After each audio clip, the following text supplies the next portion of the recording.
Okay, kung what if lang mag-change ng coach si Casemiro, mas gaganda ba career niya? Hindi nga po magpapalit ng coach, no? Kung sakali pong magpapalit ng coach, wala pong epekto, wala pong epekto 'yun eh, di ba? Ano pa po bang kinakailangan ng karir ni Casemiro?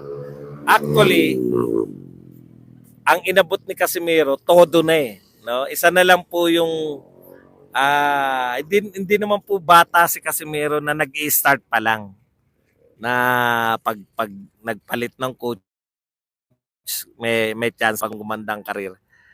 Ang karir lang na pinag-uusapan natin, made na si Casemiro eh, no? Yung lahat ng pwede niyang makuha sa kanyang karir, nakuha na niya, no? Siguro ang po pwede na lang, no? Ang pwede na lang na madagdag talaga. Isa na lang po talaga eh. Talunin niya si Inoue. Maliban po diyan, wala na po. Naabot niya na lahat yung pwedeng maabot. Nakalaban niya na yung pwedeng makalaban. Ito mga sinasabi nila, dapat makalaban si Madalib. At kung sino-sino pang iba. Wala na po yan eh. Mas mataas na po ang status ni Casemiro dyan sa mga yan. Hindi pa po nila nararating yung narating ni Casemiro. No? Hindi pa po nila naabot yung naabot ni Cuadrolas. Kaya po pagdating po sa si Inoue na lang po, no, solve na si Cuadrolas doon. Tapos syempre kung sakaling talunin niya si Inoue, di big fight na po lahat kahit sino pa ang kanyang makalaban. Big fight, big money. Yan, lamok diyan, boss. Wala naman. Narito naman ako sa ilaw eh. Nasa ilaw. Okay. Comment lang tayo. Wala pong lamok naman. O hindi ko lang gano'n nararamdaman. Si Kuya Lods magaling na coach at may alam sa suntukan yan bakit papapalitan. Boss Bads, umaasa pa talaga si Puting Itlog na babalik si Boss Tata sa MP in his dreams. Boss, may magagawa ba si Bob Arum kung di siya papayag na maglaban sila ni Casimero? Bakit naman hindi papayag yung promoter? Alam niyo po ang promoter. Hanggat maaari. Kasi ganito yan eh, no? Kaya mo hindi inilalaban. Ito, real talk ha. Kaya mo hindi inilalaban yung boxer mo. Kunwari, undefeated yung boxer mo, di ba? Hindi mo mamimili ka muna ng makakalaban niya para mapanatili mo yung kanyang pagiging undefeated, di ba? Kaya lang po inaalagaan ng gano'n sa early stages. Kasi siyempre, itatapat mo halimbawa, yung isang bagitong boksingero, kahit po gaano kagaling yan, kung kulang na kulang po yan sa experience, no? Tatalunin po yan ng eksperyensyado kahit na hindi naman magaling. Kaya po sila ganun, nagagabayan po nila yung undefeated nila. Pataas ng pataas, yun po yun eh. Marami na pong ginawang ganyan si Bob Arum. Isa na riyan si Floyd Mayweather tsaka si Oscar De La Hoya. Talagang naalagaan niya yung karir nila na hanggang yung hinog na sila, kumbaga buo na yung kumpiyansa, buo na yung confidence level nila, pati yung skills nila, hinog na yung mga skills nila. Ayun na yung time na para ilaban na sila sa malalaking fight. Si Naoya Inoue, undisputed na po yan eh. Pound for po siya. Sabi ko nga sa inyo, pag pound for pound ka na, talagang may dahilan po kung bakit pound for pound yung mga tao. No?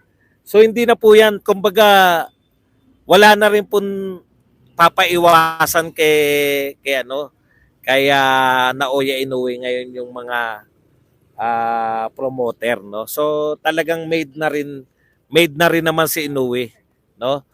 Mature na, hindi na po yung kinakaalagain. So tapos na po yung ang kailangan na ng mga promoter ngayon, kung mas malaking laban, kung mas malaking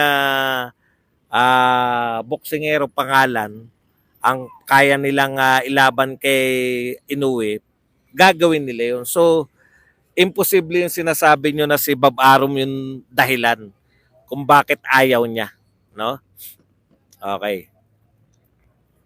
Imposible na si Bob Arum pa yung dahilan. Kumbaga, isa na lang po ang dahilan talaga. Hindi po yung kung sino-sinong walang kinalaman. Hindi po yung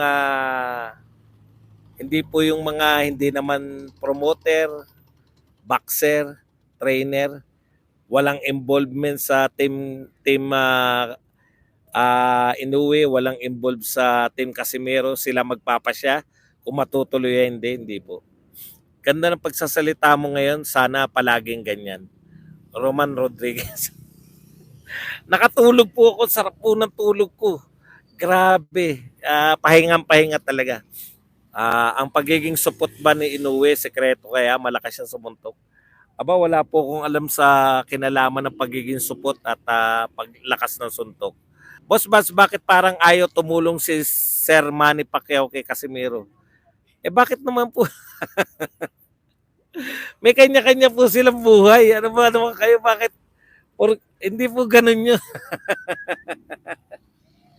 Politiko po hindi ko maintindihan kung ano pa pong tulong ang gusto nyo.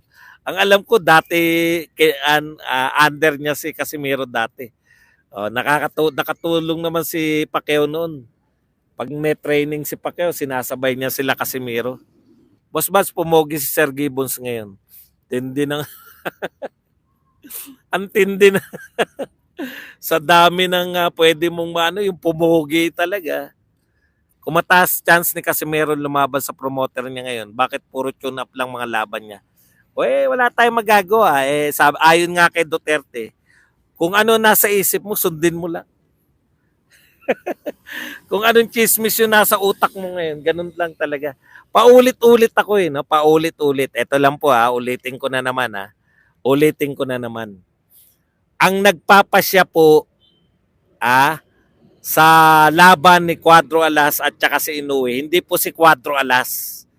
Hindi rin po yung mga analyst, hindi rin po yung mga vlogger, hindi rin po yung mga manager. Kung mapapalaban, wala po sa kampo nila, isang tao lang po. Pag sinabi ng tao na to na gusto ko ng labanan si Cuadro Alas, magkakaharap na po sila. Yun lang po yun. Isang tao lang po. Alam niyo na kung sino sinasabi ko. Kasi umiikot-ikot pa tayo kung ganun, bakit pa na-tune up? Kung ganun, nagpauso lang naman kayo ng tune up Dating world champion, puta, tune up ang tawag niyo. Si Akaho na rated. Rated po. Kung hindi ako nagkakamali, rated si Akaho Nung kinalaban ni Cuadro Alas tune up pa rin. Hindi ka po pwedeng rated na tune up. Pwede kang ang lahat po ng rated, no? Yung ibig sabihin, pag sinabi kang rated boxer, pwede po lumaban sa championship. Paano mo matatawag na anytime pwede kang lumaban? Ewan ko kung paano kayo nausuhan ng tune up lahat ng laban. Sige nga, kung tune up nga, ganito na lang hamon nyo. Sige. Para medyo tumalino naman yung paghamon nyo. Hamunin nyo yung nagsasabi na tune-up. Sige nga, kung tune-up nga si Ngitombwa, si Akhaw, tsaka si Uguni, labanan nga nila sa mga boxer ng promotion nila. Malamang si Uguni tsaka si Akhaw hindi lalaban ng labas sa Japan. At tsaka hindi Japanese promoter. Si Ngitombwa, sabihin nilang tune-up di ba? Tune-up. Di laban nila sa isang bata nila na magkaalaman kung sino yung tunay na level ng tune-up.